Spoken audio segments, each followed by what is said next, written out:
Hello and welcome to The Exchange. I'm Femi Soneye. Today's guest is a man whose name has become synonymous with leadership, excellence, integrity, and nation building.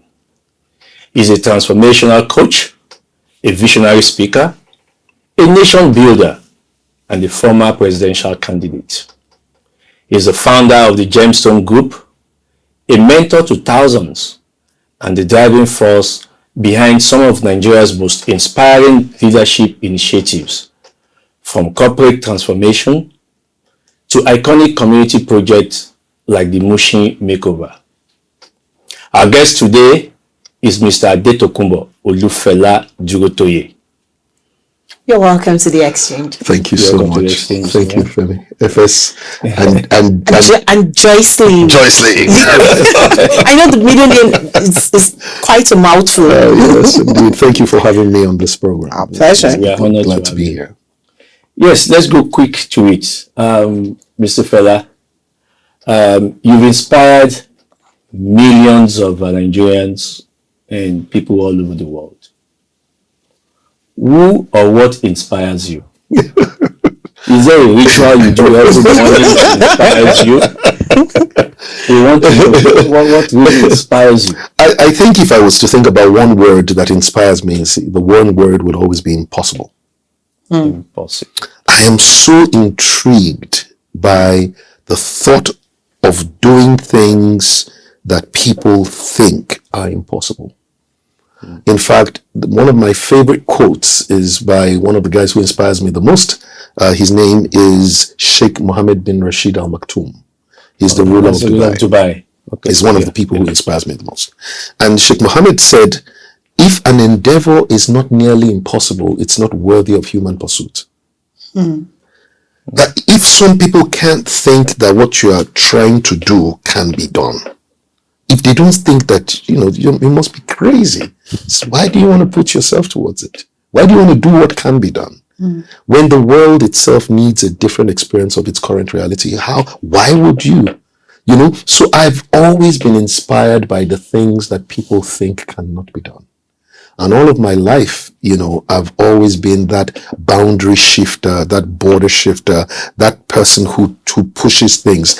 So I'm constantly inspired by that.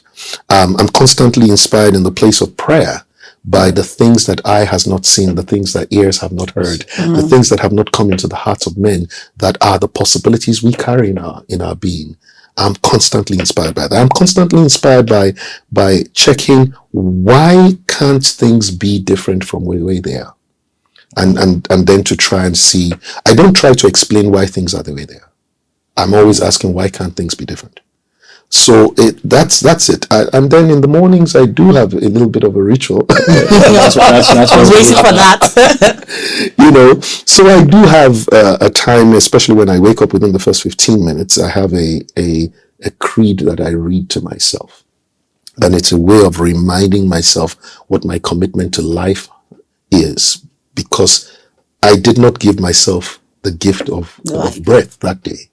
And that ritual says, this is my personal creed. I say it aloud.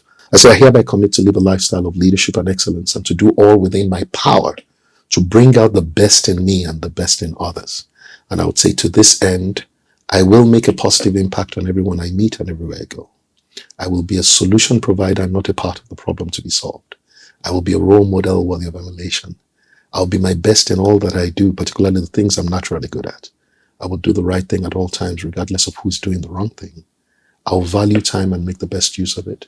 I will care and show respect to all through my words and my actions.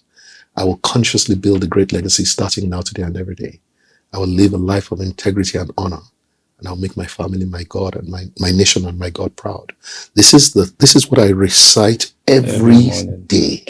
Sometimes I get to do it 2, 3, 4 times a day. But what it does is it centers me. It guides me. It becomes my compass. And especially when you're trying to do things that have not been done before, you need to be guided as to certain boundaries and borders, that places you will not go beyond. So that's what it comes a code. Awesome. So people know you as the motivator, the leader, strategist, but what's that one fun thing people don't know about you? Something Something that will shock us. Let me say that there's first the funny thing. You know, when FS Femi Soneye was reading his introduction, he says our special guest today is Adetokunbo Fela Durotoye. I mean, I think most people think that any Adetokunbo, which translated from Yoruba into English means the crown has come from over the seas. Yes. Especially Okun is in Yoruba is the Atlantic Ocean. Okay. And so you typically would expect that what that means is that this person was born over there, I go there. So most Adetokunbos, as you would imagine, have access to another passport. Well, this one doesn't. I was conceived in Canada. And then sometime, I think the story goes that my mom, my father had a dream sometime in the 6th or so month of my conception, and woke up from the dream and told my mom, this one is different, special, we have to take him home. And they hadn't done any scans to know whether it was a boy or a girl. In fact, they did have a boy and a girl before me. Okay. So they could have had any. How did my dad know that this was going to be a boy? Whatever it was, he was able to convince my mom. And therefore, I always like to say it this way, I was deceived in heaven. I was conceived in Toronto, Canada, and received in Oluyole, Ibadan. So that's something that is interesting. I think the other fun part of it is just that I think a lot of people see me as this guy who's always out there engaging people, and I love people. I truly do. Okay. I love what I do. I love the impact I make. I love being out there.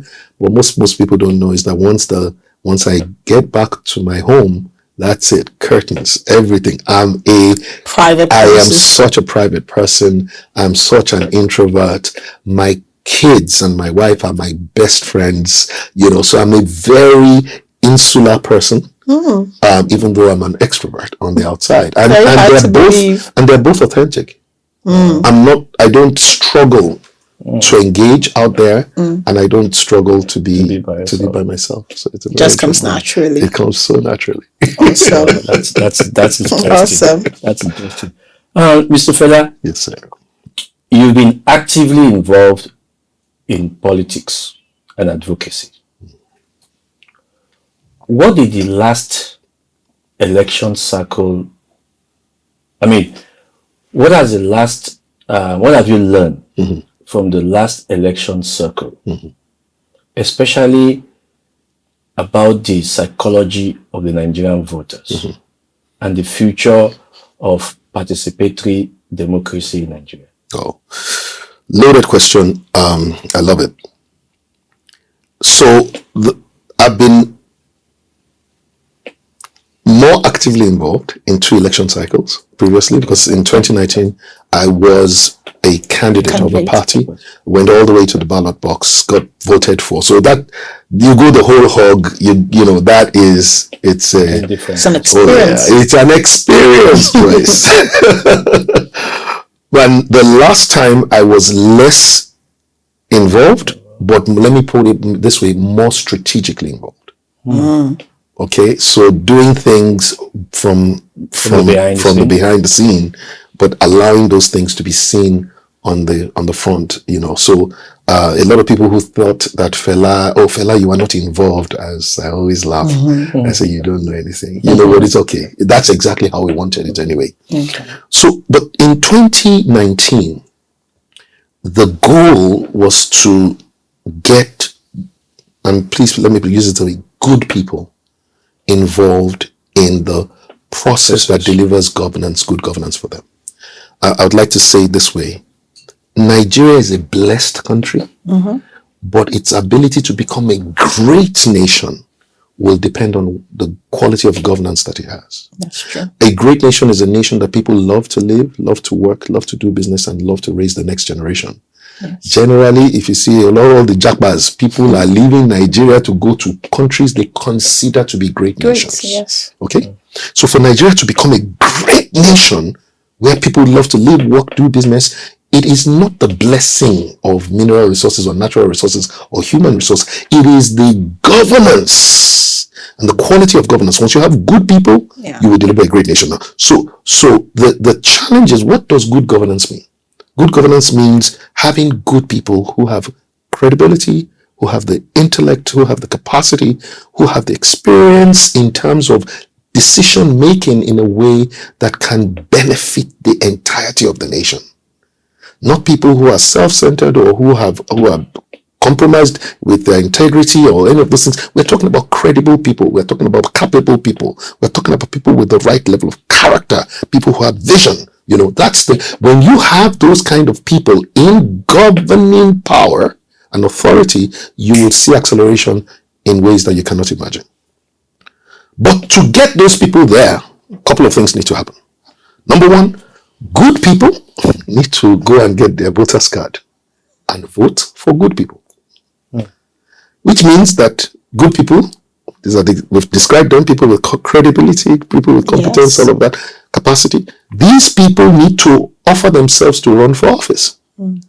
And then they need to do it on the platform of a political party, which means you need to have good people as members of the political party who will become executives in the political party, who will become delegates in the political party, so that good people can go through in the internal democracy of those parties and be chosen to become candidates, not just aspirants. And then when it then comes to election and campaign mode, good people have to contribute their time, their money, their energy, their everything to support good candidates so that they can be able to be out there, mobilize the people, rebel. And then it comes to election day, good people have to be in the electoral system, especially the Electoral Commission, to be able to make sure that the processes, that the votes count, that the process is transparent. So how do the people know the good people?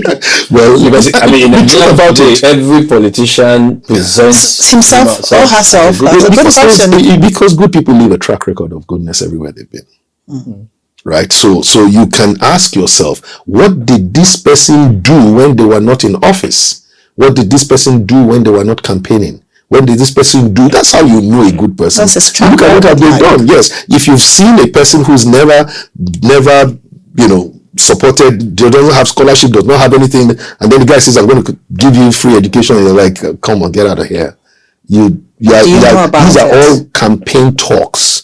The credibility of a candidate or an aspirant is tested in the times when they were not campaigning. What were they doing? And so that's the point. So in 2019, the goal was, how do we get good people into that system as voters, as aspirants and candidates, as members of political parties, as members of campaign organizations, and into the electoral office. And for me, I knew, because I'm a change agent, my specialty has always been culture transformation. I recognize culture cannot be moved in one day. It took a while for people to become, cynical about the system, to say, look, I don't want to have anything to do with politics. Politics is a dirty game, all of that. So the idea is that in 2019, what we did was to trigger. It's almost like, think about it like waking up the consciousness of the good people. And a lot of good people say, hey, this guy, I know him. This guy, he's a good guy. Hey, but will they let him? Will they let him? And then they saw us go all the way. Then they realized, okay, nobody stopped them. Yes. I was the only one who didn't go and vote because I thought that he will not win. Yes. Then so that happened in 2019. 17 million new voters went to go and get their voters card. Wow. Temporary voters card. That's one of the largest in Nigeria's electoral cycle. That, I'm not attributing that to myself, but to the fact that there was a movement that arose. That movement then found expression and gained more momentum in 2023. And we saw how it became possible that truly a third party could emerge, which was thought impossible before. So I'm not saying that in any way we were the engineers behind any one political party or any one political movement or any of those things. Time will tell. Right? Time will tell. The point is that by the next time we saw more energy, by 2027 we will see surprises. Let me leave it at that. Okay. Oh, I'd love to talk further. I'm already having ideas in my head. We tapped the system in 2019. We shook the system in 2023. will change the system in 2027. Mark that. I'm marking it. Did you hear what I said? Yes. We tapped the system in 2019. And you shook it in We shook the 2023. system in 2023. We will change the system in 2027. I'll hold you to your words. I pray that you will.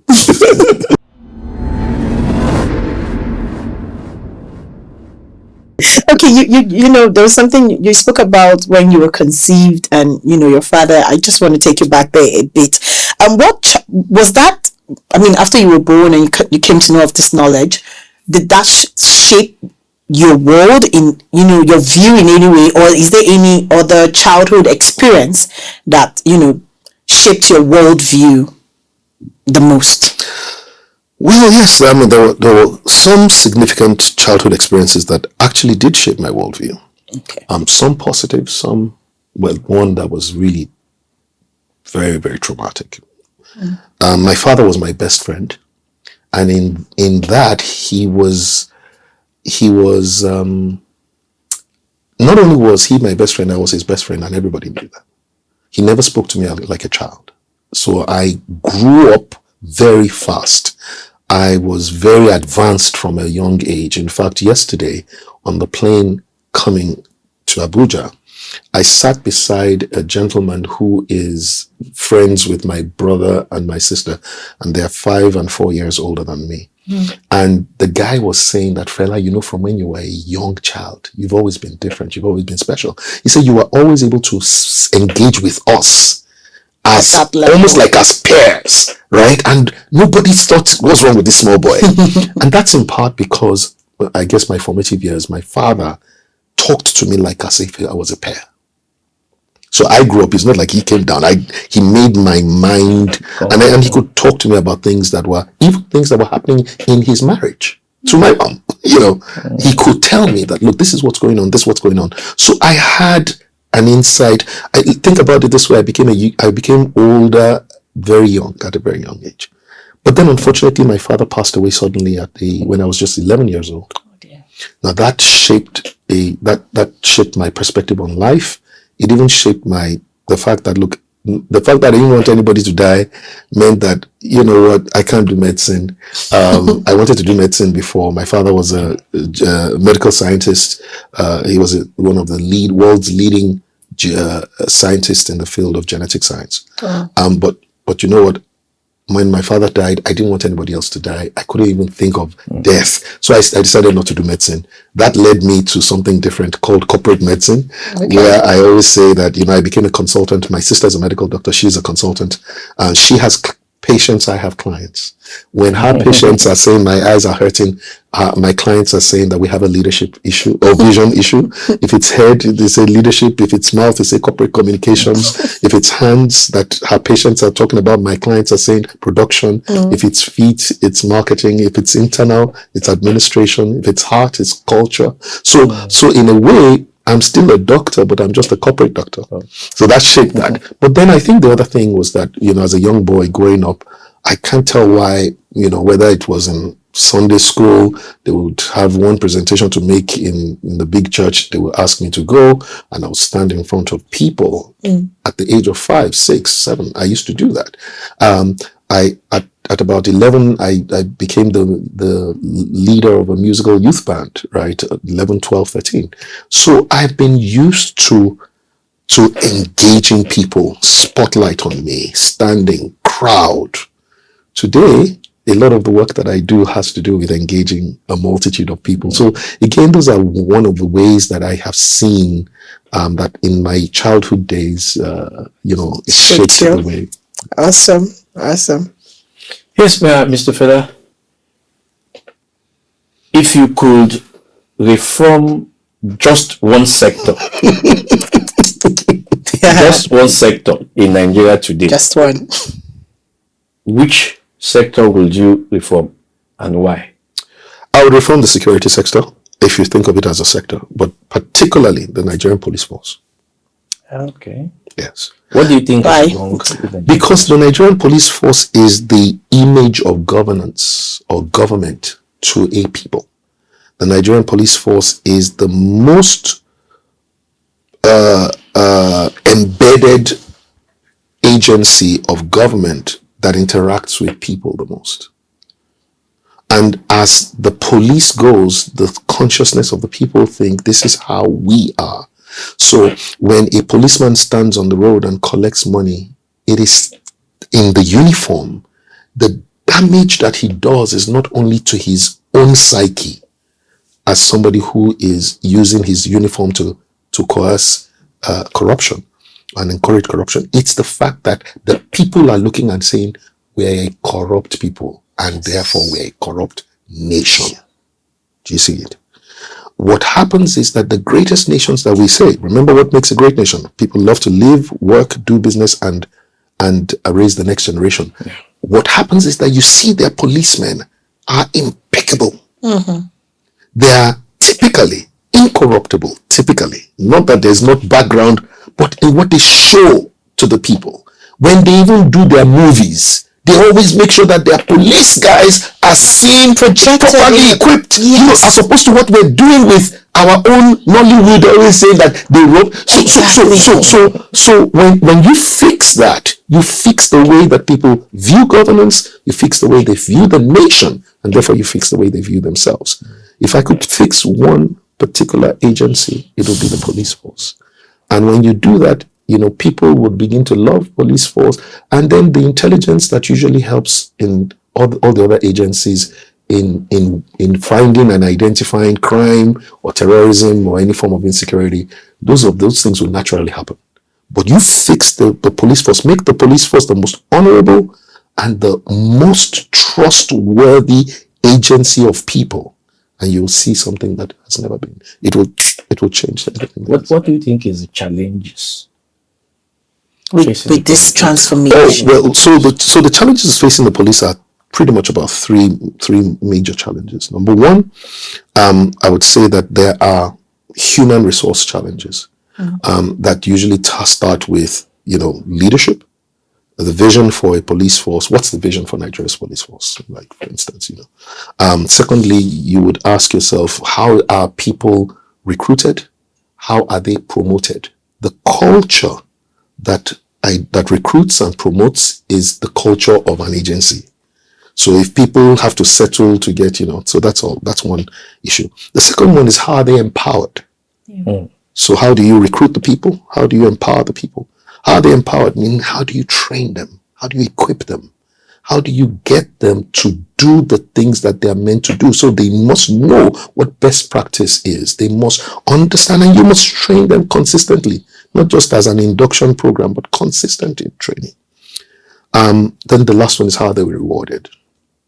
And how do you reward excellence? How do you reward performance? And don't forget that sanction is a consequence. It's a reward. So which means that when people behave badly, how do you get them? How do you correct them? How do you put them on probation? How do you sometimes exit them from the system so that you don't allow corruption to fester in that system? So it's those three things. How do you get the people? How do you empower them? And how do you reward them? If you can sort those three things out, and they are sortable. Like, let's be clear, Nigerian police force is not the largest police force in the world. No, it's so not. These other people have done it. Let's stop excusing mediocrity and thinking that it's because it's Nigeria. No, it can be done. But the question is, who wants it to be done, and who's able to do it? So, what's the most challenging leadership transformation project you've ever handled? I think there are two of them I would like to quickly refer to. Number one, you talked about Mushin Makeover as well. Yes. Right? I think that it's a project that was challenging at that time. This is 14 years ago. I mean, I started November 2009. We were in the throes of trying to get Mushin Makeover off the ground. And the idea was that, you know, I was coming out of Guarantee Trust Bank training school. I had just finished the training for them in Ilupeju in Lagos, Nigeria.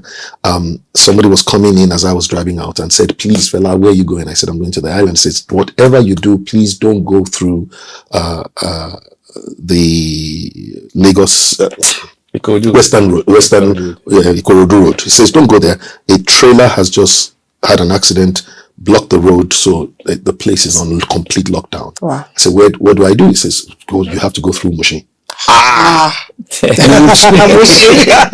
that was the first thing. It wasn't just me. I think there were 3 of us in the car. The guy said Mushi, all of us said because Mushi had this Mushi.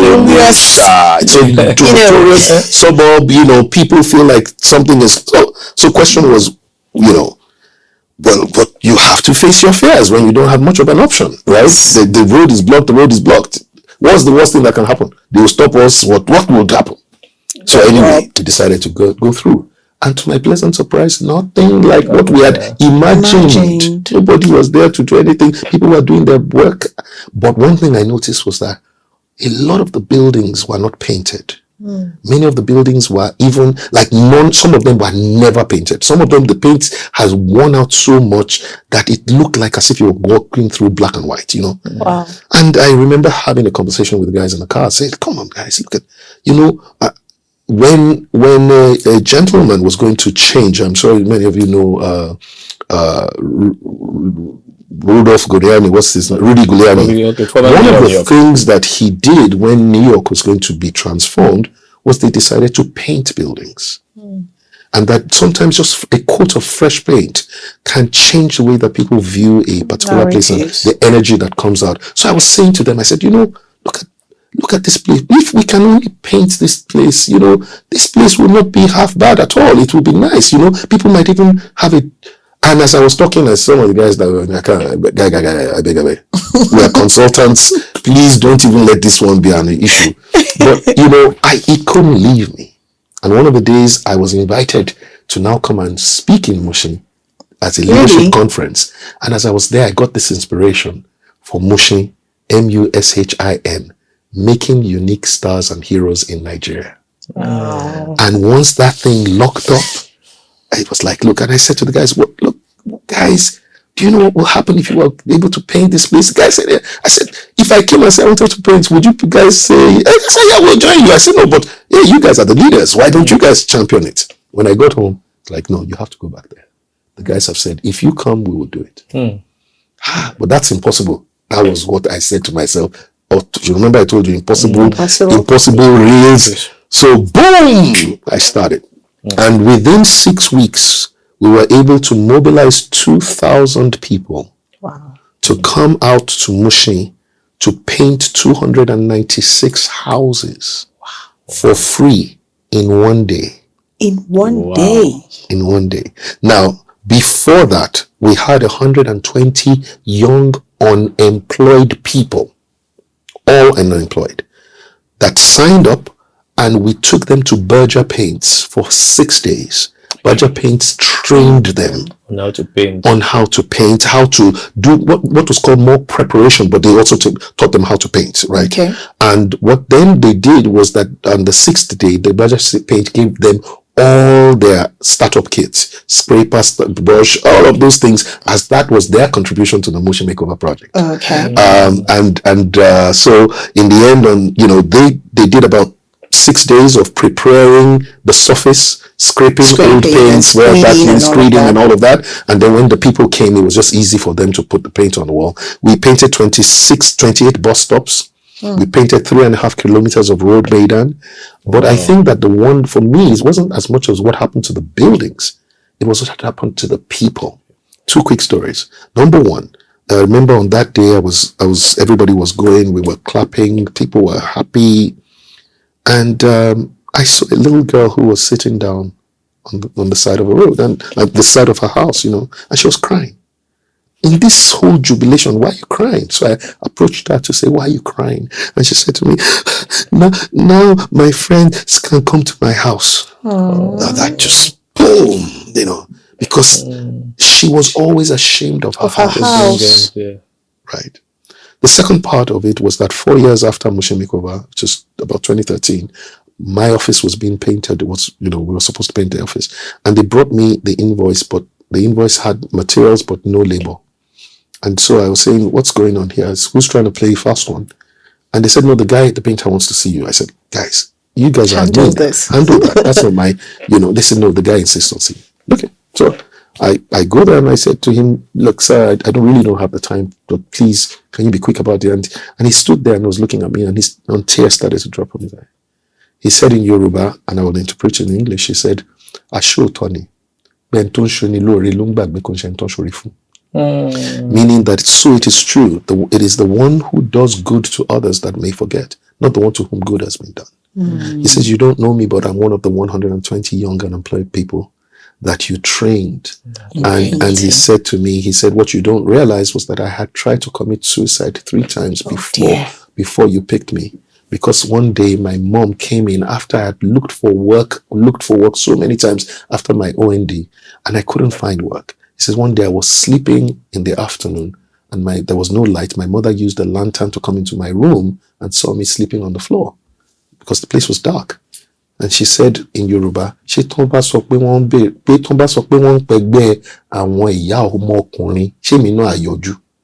meaning if they called the mothers of sons, would I also qualify? Look at this one. Is this the one I'm going to call a son? He said that day, he said he was going to end his life, and he tried 3 times. And so he said to me, now, from what you did 4 years ago, I now have 6 people on my payroll. Wow. And I have projects like this one that I even bring other people from the Mission Makeover project. So you see, it was more than just the buildings. It was the lives. The real legacy of Mission Makeover is the lives that were touched, not just buildings. That's so awesome. That is so awesome. I'm just blown away. Wow. Well, that's interesting. Yeah. You ran for president in 2019. Do you think Nigeria was ready for someone like you? I think some Nigerians were. I think most Nigerians were scared. Some were very worried because of the they factor. Will they let him? Will they kill him? Will they? Tell you a few stories. As you can see, I'm a storyteller. Oh, yes, you are. Very good. A gentleman walked into my brother's office. My brother is in the oil and gas sector, energy sector. The guy is a professional. And the guy sat in front of my brother. My brother said, what's the matter? And he just broke down into tears. I'm talking about somebody that was probably in his late 30s, maybe early 40s. But one of the kind of people that would have been my aburos, and said, I don't know why Fela is doing this to me. I said, well, what did Fela do to you? He said, why is Fela running for office? My brother was like, do you like the way things are? He said, no. He said, do you think that the guys who have spoilt it are the ones that will fix it? He said, no. He said, what kind of people do you think will? He said, it's people like Fela, but I don't want anything to happen to him. And then if I vote for Fela and he doesn't win, my heart will break. And there were a lot of people who just didn't want to waste their vote because they had just presumed that they won't let him. They won't let him. So I knew clearly that was the kind of challenge that we were dealing with. And one of the things we always said to is like, look, it's not the market woman's vote that we're looking for, because that vote is secure for the establishment. It's not we are looking at the number of voters who form that non-voting block. Okay. So, as at the time when I was going in, 68 million voters had previously in 2015 been registered to vote. 68 million, right? If you go and look at the number of votes that were cast, it was about 28 million. So that vote includes 4 kinds of votes, like I was sharing with you today. There are 4 kinds of votes. Mobilized votes, monetized votes, manufactured votes, and manipulated votes. So mobilized are the people who believe, monetized are the people who are bought, they're paid to vote, and then manufactured votes are the votes that come from top printers, and then the manipulated ones are the collation center type of magic making votes. All of those votes together were 28 million. Not 28 million people, 28 million votes. So we still have a So deficit. even if we assume that every vote was a voter, which is not, but let's just even just give it for the sake of ease of conversation, that means that there were 68 million registered voters. So we have 40 million of which did not get involved in buying votes in any of those. Those were the guys we were talking to. Those are the guys that we were saying, candidate yes, not to talk about the another 17 million that we brought into the that went to get their temporary voters cards, that INEC promised they are going to be able to vote with their temporary voters cards, and 3 weeks before the election said, no, you need your permanent voters card. So my point is to say, when you look at it, it's the non-voting bloc that will change Nigeria. It's not the people that vote, it's not the people whose votes are bought. Those guys are still in the minority. The majority of the voters don't vote. They don't collect money to vote. They don't like the candidates and they don't vote. Those are the guys that we are trying to engage, the people who can. So that's one of the things that I think that Nigeria is getting more and more ready. 2023 was a bit more exciting than 2019. 2019, people were saying, 2023, people were saying, okay, but 2027, chai. I'm going to wait on that. Just give us, just give us a little into this 2027. Just a little scoop of it.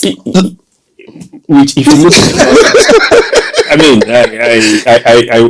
I mean, if you look at the current situation, political situation at this moment, a situation where it's becoming a one-party system, huh? Yes, where you see most governors, most high-ranking party officials are just swifting one direction. Yes. And do you still think there's something that's... It's now easier than ever. Oh, really? Oh, once there is one basket of all the people you don't want, then it's either or. So the best thing that has happened to Nigeria is the unification of the establishment. Because I've always said that Nigeria was a one-party system. I said PDP and APC were the same party. They were the same one party with two different labels. Like they're like a currency. You know, when you look at the currency, you see one side, you see the face of the person on it, whether it's Tafawa Balewa, Bafemi, you know, and then on the other side, you probably see an oil well. So it's the same currency. But Nigeria has always been an essentially a one-party system. The only time that we saw the slight distinction was in the last election, where you would say, okay, in a sense, some people that would say, no, we don't want the establishment. This is what we want. So I think that it's a lot easier. So you mean it's a lot easier now to choose, and you think it will be also easier to change the status? Oh, absolutely. The only thing, because now people, there are some more forces against. No, let me tell you, something significant happened in 2019 that most people will never understand how great it was.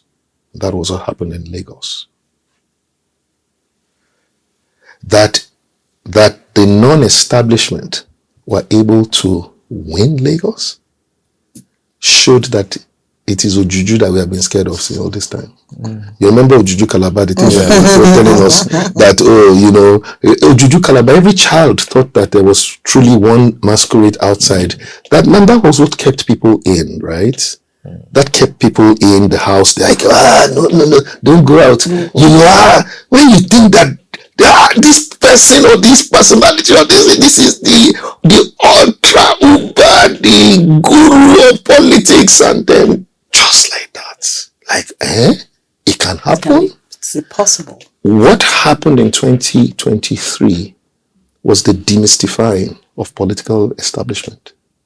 And now people are it's like, it's doable. If the establishment couldn't win Lagos, couldn't win Abuja, right? It's doable. So it's progress though. It's progress. So now how well will the people believe that it can be done? Well, we'll see how effective the movement can get in convincing people, but there's a track record, and the track record is gaining momentum. It's not losing momentum.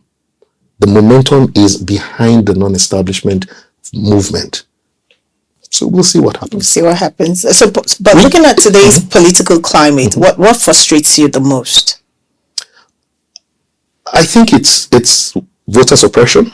Okay. I think that INEC has been the most frustrating collaborator with the establishment that has. First of all, INEC. Let me say it this way. INEC uses the permanent voters card to suppress votes. They use the voter registration process to suppress votes. They use the electronic systems and the inefficiencies within it to suppress votes. And so all of those things are, INEC is the greatest problem that Nigeria has with elections in democracy right now. I think that there has to come a point in time when the people within INEC officials that compromise, either before or during elections, are held personally accountable in the courts of law.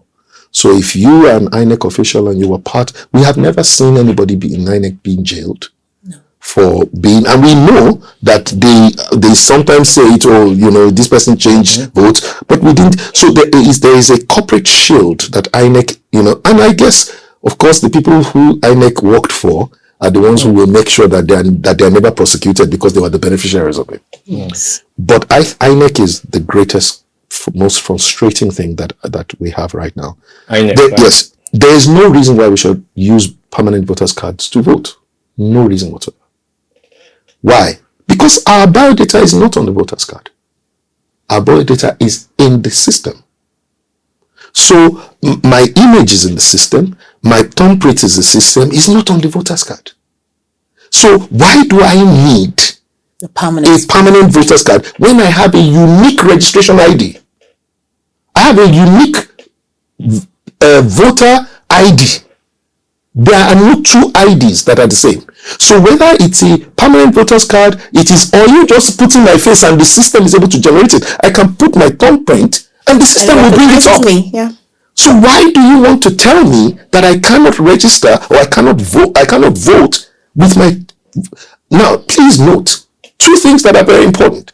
In 2023, leading to the elections, right, two gentlemen sued INEC and said INEC was trying to disenfranchise them because they didn't have permanent voters cards, and they won the case. Go and look at it. They won the case. The courts said that those two guys had to be allowed to vote with their temporary voters card. So we have a what's that word in law again? Precedent. We have a precedent. The only thing is that INEC then said, or the judge said, it cannot be a law that changes. Okay. Because it's not a class action. Yeah. It was just for those two people. If 1 million people come using that one, they will still be allowed to vote. But INEC is obviously, in cahoots with the system. But there comes a point in time when the movement is so strong and the difference is so large that no matter how corrupt the system is, it can't reverse. It can't. So to sum up what you're saying is you believe strongly that there's a movement coming for 2027 elections that will change things around. The movement already exists. Nobody's having to recreate it. It started in 2019. It grew stronger in 2023. The wind is behind it. I believe that what happens with every tsunami is that when it starts, it's there. When it begins to move, you feel it's there. But then by the next time, it's going to carry anything that is in its way. So we'll see how it goes. Okay. Now, Mr. Fela, what is the hardest truth about Nigeria that most people don't talk about or don't want to hear? That you matter. That your voice matters. That your vote matters. That your decisions matter. That your lifestyle matters. That the change we're looking for not just starts with you, but really is enlarged with you. That your lifestyle is going to make a difference not only to you, but to the people who are directly related to you, but to a larger community who is looking at you. That you are the leader that we have been looking for. That's a hard truth for many Nigerians to swallow. Because if I can make the difference, then it means that there's something I'm doing today that has made us the way we are, or there's something I'm not doing. So it raises the mirror right before our eyes. And it's something that many people don't want to deal with. But it is true. It is the hardest truth. You matter. Your vote matters. I told people, I said, have you ever seen anybody go and buy a television that they know will not work? They say no. Have you seen anybody ever go to buy a biro that will not write? They say no. I said, so why do politicians buy votes if your vote does not count? So it counts. It counts. The only person who thinks it doesn't count is you. The people who buy it know that it counts. And that's why they buy it. That's why they buy it. It's not that they don't like to keep their money. They themselves know that they have to buy the votes. And why would they buy it if it didn't count, if it had no value? So stop letting anybody belittle your mind beyond, and get you to believe that nothing is not going to work, it's not going to count. It will. If we want to see the Nigeria of our dreams, an excellent Nigeria that people would love to live, work, do business with, it's going to be one person who stands up and says, I will be the best that I can, and my best will inspire others to be the best they can. And if we can get as many people to commit to that, and that's what we're trying to do right now, get 1 in 4 Nigerians to commit to be the builders of the Nigeria of our dreams. And if we can do that before 2027, Nigeria will be a great nation. Amen. An excellent nation that we will be proud to give to the next generation, and they will be grateful to receive from us.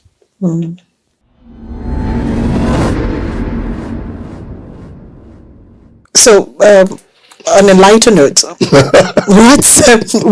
gotten so serious. We're still going to get serious. What's the one misconception about you that is completely false? What's one story out there that is completely false? That people think I'm trying to be president of Nigeria. Oh, you're not?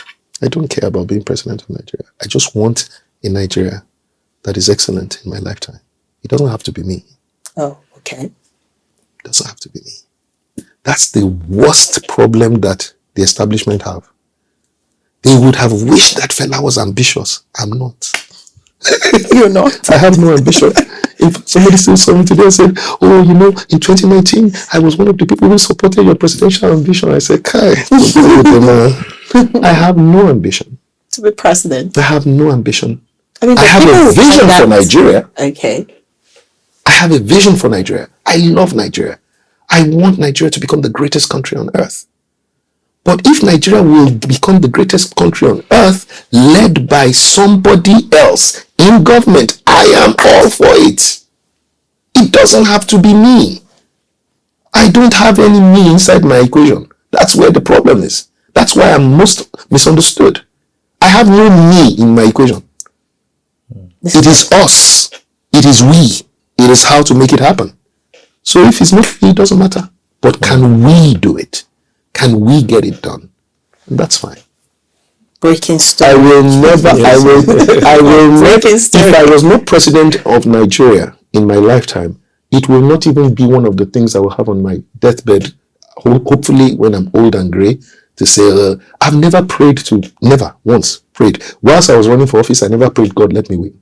Because my job was to get good people in government. That's all. So when you look at some of the people who I celebrated their announcement were running for presidential. When Kingsley Moghalu announced, I put it on my own page. People said, Fela, are you insane?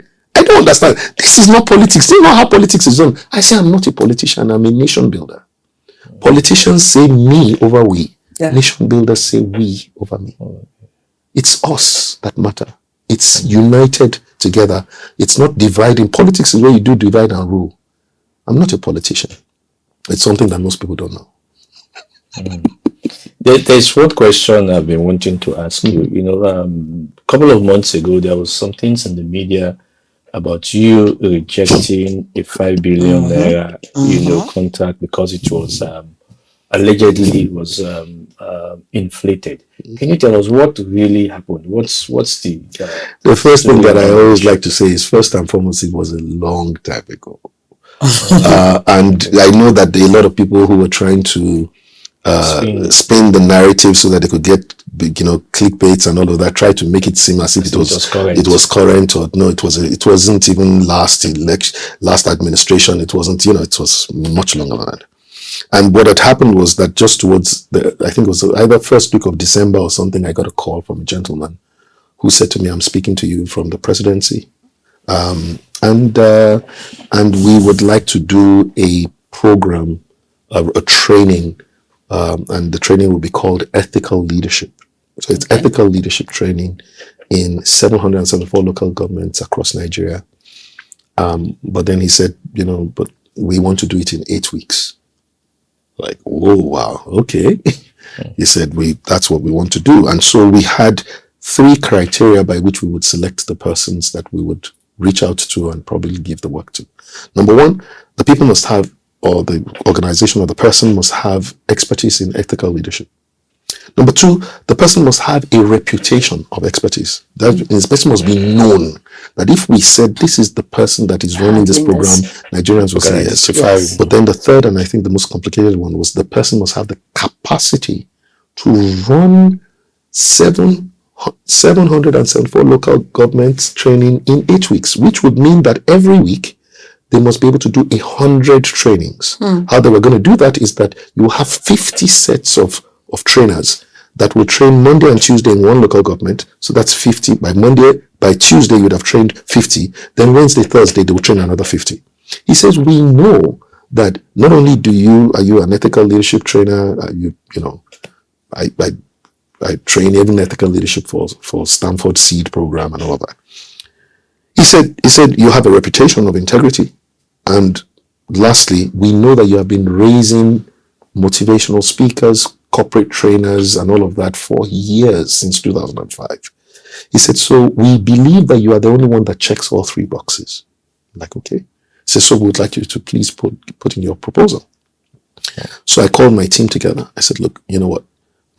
Let's do this, but I want everything at cost. I don't want you to add 1 kobo to the cost of any single thing. They've given us an estimate. They give us the scope and of the work. By the time we were done, including the payment of the facilitators and all of that, the total came to 1.3 billion naira at that time, long ago. And my guys asked me, we should have a project management fee. I said, no, this is for Nigeria. We're not going to do that. So we submitted the thing. And 2 days later, so must have submitted around the 13th of December or something like that. 2 days later, the gentleman calls me and says, Fela, congratulations. You've got the job. I told you were going to get it. The only thing is that we were having a review about it. We were looking at all your prices. They were like ridiculously low. And some of the guys were saying, are you sure that this guy is the... Long story cut short, he told me that he told them that it's Fela. Fela won't add anything for himself. I know him. He said, so we decided to add something for you. I said, oh. He said, yes. He said, we've decided to put 700 million for you. Wow. So we will give you 2 billion for this work. He says, but the only thing is we need you to send in an invoice for 5 billion. So I said, well, you said 7. I don't even understand how... when I said I don't understand, he said, what don't you understand? I said, how is it that we want to do ethical leadership training, and from the foundation of that training we're already offloading. How do you do that? And the guy said, look, fella, there's so many things that happen in government that that we have to sort out. I said, no, do it as a line item. This is our own. This is the part that we would put in there. He said, no, we want you to put it all together. I said, no, there is no way I'm going to be able to put that in. It's not. He said, look, Nigeria has been good. You have been good to Nigeria. It's time for Nigeria to be good to you. I said, no, Nigeria has been good to me. I had free education, everything. I said, I met my wife in Nigeria, I had my kids. He said, so Nigeria has been good to me. He said, listen, look, this is a blessing from God. I said, but the blessing of the Lord maketh rich and addeth no sorrow. He said, this one has no sorrow in it. I said, okay, thank you very much, but I'm not interested. This guy started calling. I had to switch off my phone for almost 3 days. Wow. Because he said to me, look, we can't go back. It's 15th now before we can get anybody else to start, all of that. If you had known, you won't do it. Why did you waste our time? I said, I didn't waste your time. You asked me for an invoice. I gave you an invoice. I'm telling you, I can't do what you're asking me to do. I didn't waste your time. Long story cut short. 4 months or 5 months later, I was reading the newspapers, and I saw in the newspapers that EFCC had arrested 4 people in the presidency for embezzling 425 million naira for an ethical leadership training. I always say to people, if anybody has ever noticed, every time there's a headline that has anything to do with Fela, it is Durotoye and whether they will say Durotoye and 3 others, Durotoye and 4 others, Durotoye and... I said, if I had been a part of that thing, it would have been Durotoye and 4 others arrested by EFCC. Yeah. I promise you I wouldn't be on this program today if that had happened many years ago. That's true. So the point I was making on the day when that recording came out, was that the value that you place on your values will determine what is possible and what is not possible. And that when you don't have a set of values that will hold you, then anything that looks like an opportunity can become attractive. But when you have a value that says, like I said to you every morning, I say, I would live a life of integrity and honor. That reminds me that there is no amount of money that can buy that. When I have a value that says I will do the right thing at all times, regardless of who is doing the wrong thing, that kind of value holds me in place. And I'm not the first in my lineage to do that. My grandfather was the chairman of Western Region Scholarship Board. My father graduated with a first class in physiology. My grandfather refused for Western Region to sponsor my father for his master's program abroad because he didn't want the illusion or the optics of it seeming like he was using his office for his son, even though his son got a first class. Was qualified. He said, no, you can't do it. My grandfather was on the board of the authority that gave out that awarded every plot of land in Bodija, in Ibadan, the old Bodija. It was through his signature that meant that people got their land, and it was by his signature that you will get the loan to build your house that then you will now be paying slowly. My grandfather allocated all of those plots of land in Bodija, did not have one for himself. The only thing that was done for him was they named a street, Michael David Afolabi Durotoye Street. I'm not the first Durotoye with integrity. If there's anything that anybody knows about the name Durotoye is that they are people of integrity, no matter where they are all over the world. So anybody looking at me, integrity is not a political strategy for me. Integrity is not something I'm trying to boast about so that people can like me. It's just, in fact, integrity is not sexy these days. But that is my story. Awesome story. In your, I just want to ask this quickly because we are running out of time. In your view, what is the most effective way young Nigerians can engage the government constructively, more especially at this time when most youths feel unheard? Let me put it this way. I would summarize it in one phrase: action speaks louder than words. Action speaks louder than words. So two ways in which I would say that. Number one, people are not moved by your shout. Politicians don't care whether you shout, scream, cry, do whatever it is. The question is, what do you have the capacity to move? Right? So if you have the ability to do projects that rally people around, politicians will be scared of you. Then they would, once they are worried about you, they would either try to silence you or they will listen to you. That's one of those two things. Your words are amplified by the actions that back it up. So I always say to people, start something. Start now. Right? We can cry against something, but everything we've cried against has always become bigger. cry against indiscipline, indiscipline became more. War against corruption, corruption has been more. War against everything, terrorism, terrorism has been more. It is what you act for that gives power. So if we want to fight corruption, do something, start a project that focuses on integrity, driving integrity, people will listen to you. So what your actions have track record, your words don't. Yeah. So start. But a lot of young people think, how can I start? I don't know how to start. Well, always go and look for somebody who has started something and be a part of that. So volunteer. Volunteering is one of the things that gives credence. It gives a platform for you to know how to start and to build experience on how to start your own. In fact, the scripture says it this way: if you have not been faithful in another man's own, who will give you your own? So one of the greatest ways to be able to become anything is to be a part of something that is already in existence. You don't have to own it, but you have a sense of ownership in it.